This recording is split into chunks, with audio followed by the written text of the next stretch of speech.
السلام علیکم۔ آج ہم قرآن کریم کی سورۃ البقرہ کی آیت 61 اور اس کی تفسیر کو سمجھنے کی کوشش کریں گے۔ وعلیکم السلام جی۔ یہ آیت بنی اسرائیل کے ایک بہت اہم واقعے کی طرف اشارہ کرتی ہے۔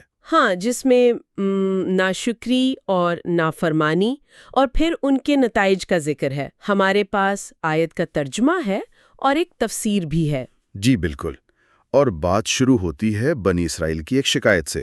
انہیں من و سلوہ مل رہا تھا، بہترین کھانا، بغیر محنت کے۔ لیکن وہ اس پر راضی نہیں تھے، انہوں نے کچھ اور مانگ لیا۔ بالکل، وہ ایک طرح سے غیر مطمئن ہو گئے۔ اچھا، تو آیت میں جو آتا ہے لن نصبر علی طعام واحد کہ ہم ایک ہی کھانے پر صبر نہیں کر سکتے، اس ایک کھانے سے کیا مراد تھی؟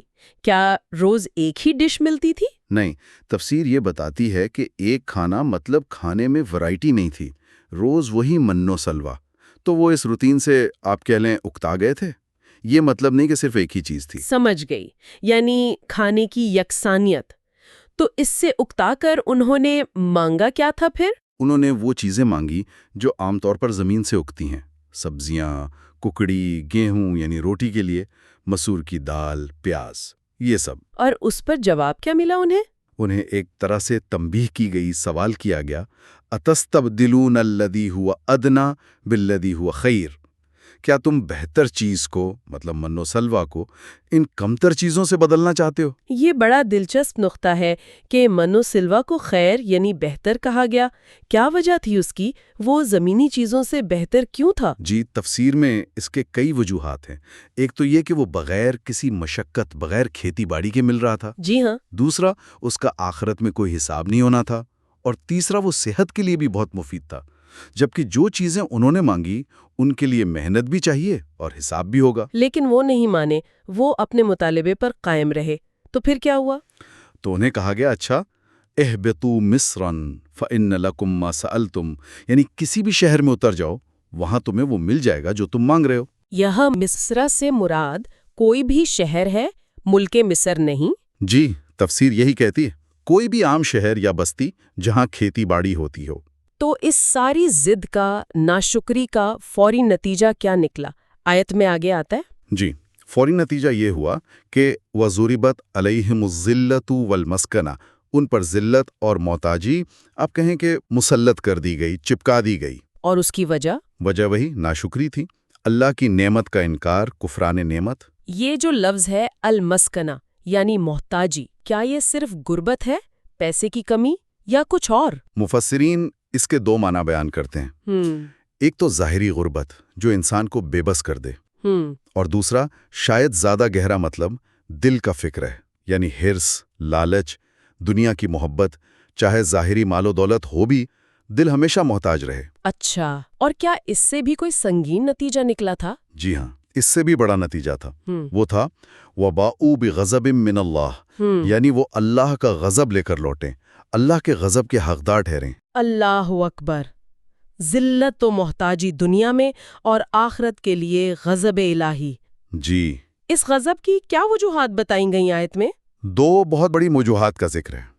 پہلی، بِأَنَّهُمْ كَانُوا يَكْفُرُونَ بِآيَاتِ اللَّهِ، کیونکہ وہ اللہ کی آیتوں کا، اس کے احکامات کا، اس کی نشانیوں کا انکار کرتے تھے۔ اور اس میں وہ پیش گوئیاں بھی شامل ہیں جو آخری نبی صلی اللہ علیہ وسلم کے بارے میں تھیں؟ جی، تفسیر میں یہ بات بھی آتی ہے کہ وہ تورات و انجیل میں موجود ان نشانیوں کا بھی انکار کرتے تھے۔ اور دوسری وجہ؟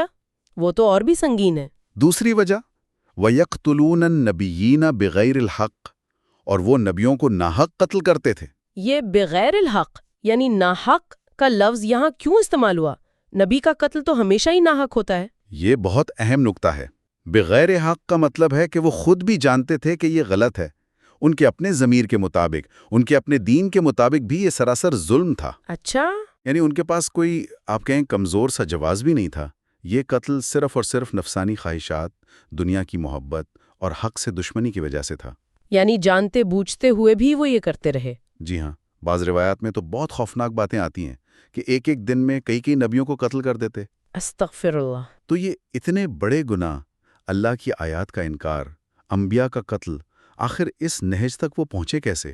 کیا آیت اس کی جڑ بھی بتاتی ہے؟ جی، آیت خود اس کی طرف اشارہ کرتی ہے۔ آخر میں فرمایا ذالک بما عصوا وکانوا یعتدون، یعنی یہ سب کچھ اس لیے ہوا کہ وہ مسلسل نافرمانی کرتے تھے، عصوا، اور حد سے گزر جاتے تھے، یعتدون۔ تو گویا چھوٹی نافرمانیاں بڑے گناہوں کا راستہ بن گئیں؟ بالکل، وہ جو مسلسل حکم عدولی تھی، اللہ کی حدود کو توڑنے کی عادت تھی، وہی انہیں آہستہ آہستہ اس انتہا تک لے گئی کہ وہ کفر اور قتل انبیاء جیسے جرائم کے مرتکب ہوئے۔ اور یہ نافرمانی اور زیادتی بھی اللہ کے غضب کا سبب بنی؟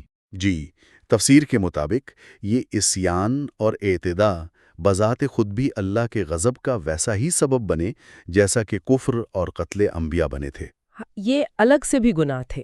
تو خلاصہ یہ ہوا کہ بنی اسرائیل کی جو ناشکری تھی، بہتر کو چھوڑ کر کمتر کو مانگنا، یہ کوئی الگ تھلگ واقعہ نہیں تھا، جی نہیں، بلکہ یہ ان کی پرانی روش، یعنی مسلسل نافرمانی اور حد سے تجاوز کرنے کی عادت، اسی کا ایک حصہ تھا، اور اسی عادت نے انہیں پھر بڑے گناہوں تک پہنچایا۔ بالکل صحیح۔ اور انجام کیا ہوا؟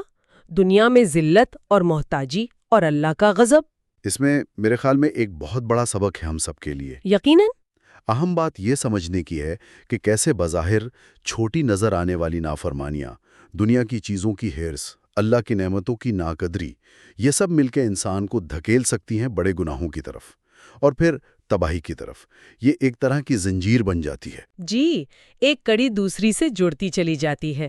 تو اس گفتگو کے آخر میں سامعین کے لیے ایک سوال چھوڑتے ہیں کہ یہ جو رویے اس واقعے میں بیان ہوئے، ناشکری، بہتر کو چھوڑ کر کمتر کی طرف جانا، نافرمانی کی عادت، کیا آج یہ ہمارے معاشرے میں، ہماری زندگیوں میں کسی نہ کسی شکل میں نظر آتے ہیں؟ اور اگر آتے ہیں تو اس قرآنی واقعے سے افراد اور معاشرے کیا سبق سیکھ سکتے ہیں؟ اس پر غور کرنا چاہیے۔ یقیناً، اس پر غور و فکر بہت ضروری ہے۔ آج کی گفتگو یہیں